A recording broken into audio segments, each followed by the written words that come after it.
রান্নাটা খুব সুন্দর হয়েছে। আপনারা এটা রান্না করে না খেলে বুঝতে পারবেন না যে আসলে এটি কত সুন্দর একটি খাবার। অবশ্যই অবশ্যই আপনারা এই রান্নাটি বাসায় ট্রাই করবেন।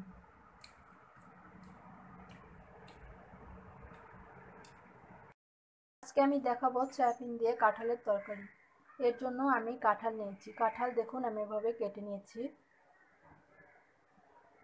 নিয়েছি তেজপাতা, নিয়েছি সাদা ফল, নিয়েছি মশলা, নিয়েছি জিরা বাটা, পেঁয়াজ কুচি, রসুন বাটা, আদা বাটা, পেঁয়াজ বাটা, সয়াবিন এবং RD এর প্রিমিয়ার ঘি। দেখুন আমার ফ্রাই প্যান গরম হয়ে গিয়েছে। এখন এখানে আমি পরিমাণ মতো তেল দেব।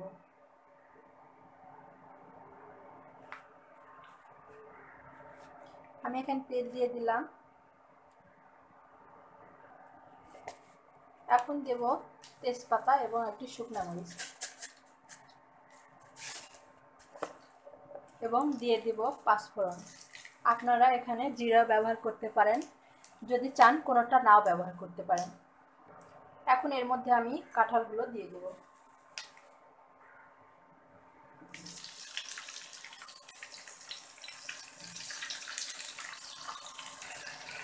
আমি কিন্তু কেটে রাখা কাঁঠালগুলো হলুদ লবণ দিয়ে 5-6 মিনিট সিদ্ধ করে ছেঁকে রেখেছি, সেগুলো আমি দিয়ে দিলাম। এখন এখানে পরিমাণ মতো লবণ এবং হলুদ দিব। যেহেতু আমি হলুদ লবণ দিয়ে এটি সিদ্ধ করে রেখেছি, সেই জন্য আমি এখানে অল্প একটু হলুদ দিয়ে দেব।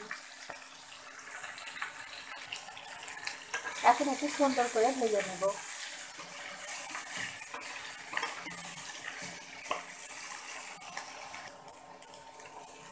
দেখুন এভাবে করে সুন্দর করে ভেজে নেবেন।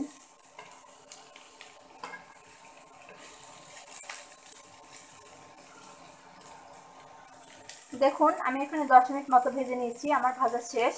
এখন এটি আমি তুলে নেব। আমি কাঁঠাল ভেজে একটি পাত্রে তুলে রেখেছি। এখন এখানে আরো কিছুটা তেল দিয়ে দেব।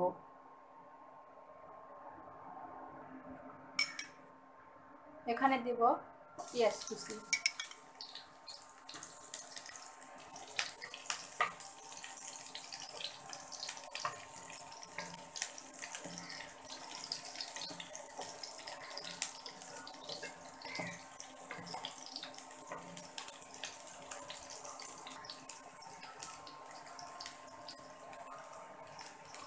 দেব জিরা বাটা,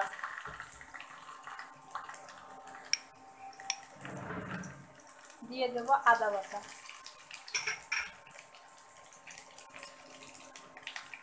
দেব রসুন বাটা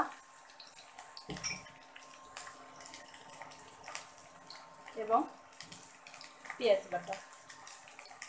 আমি এখানে আদা, জিরা, রসুন এগুলো 1 চামচ করে দিয়েছি এবং পেঁয়াজ দিয়েছি 2 চামচ। এখন মশলাটা কষায় নেওয়ার জন্য এখানে একটু পানি দিয়ে দেব। এখানে একটু ঝালের গুঁড়া দিয়ে দিব। এখানে আমি 2 চামচ ঝালের গুঁড়া দিলাম। যারা একটু ঝাল বেশি খান তারা আরও একটু দিতে পারেন। দেব 1 চামচ হলুদ গুঁড়া এবং দিয়ে দিব এলাচ এবং দারুচিনি।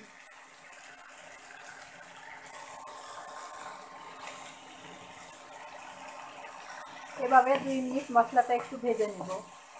আপনারা ভিডিও কেটে কেটে দেখবেন না, তাহলে কিন্তু উপকরণ মিট যাবে এবং আপনারা রান্নার আসল স্বাদ পাবেন না। সেই জন্য ভিডিওটি না টেনে পুরোপুরি ভিডিওটা দেখবেন। 2 মিনিট মশলাটা ভেজে নিয়েছি, নেওয়ার পর এখানে আরও কিছুটা পানি দিয়ে দেব। এখন এটি চাপা দিয়ে রাখবো। আমি 5 মিনিটের জন্য চাপা দিয়ে রাখবো।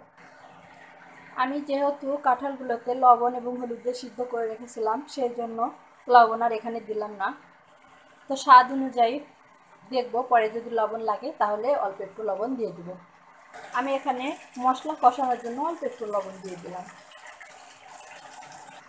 দেখুন 5 মিনিট হয়ে গেছে, আমি এখন ঢাকনাটা তুলে দেবো।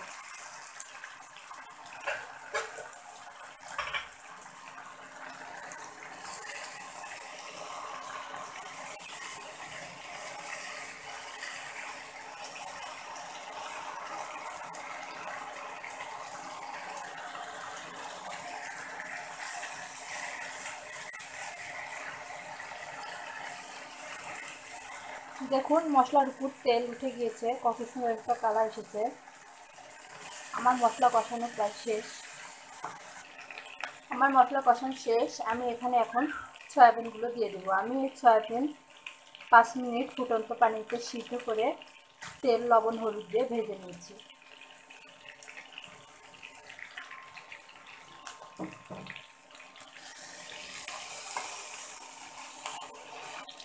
আমি যে কাঁঠাল ভেজে রেখেছিলাম সেগুলো এখন এর মধ্যে দিয়ে দেবো।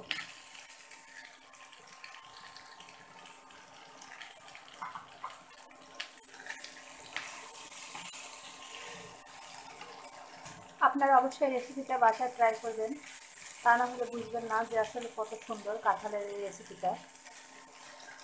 আমি এর মধ্যে আবার একটু পানি দিয়ে দিব।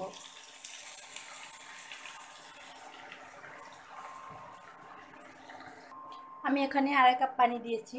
এখন এটি ঢাকনা দিয়ে চাপা দিয়ে রাখবো 10 মিনিটের জন্য।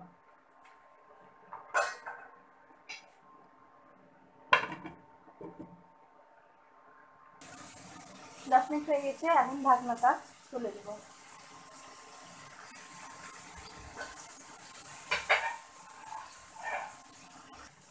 দেখুন আমার রান্না হয়ে গেছে। এখন এর উপর দিয়ে দিব ঘি।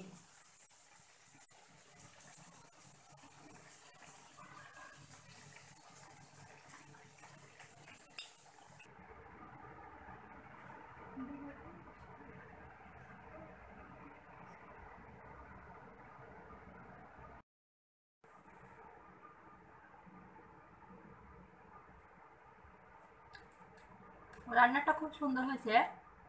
আপনারা এটা রান্না করে না খেলে বুঝতে পারবেন না যে আসলে এটি কত সুন্দর একটি খাবার।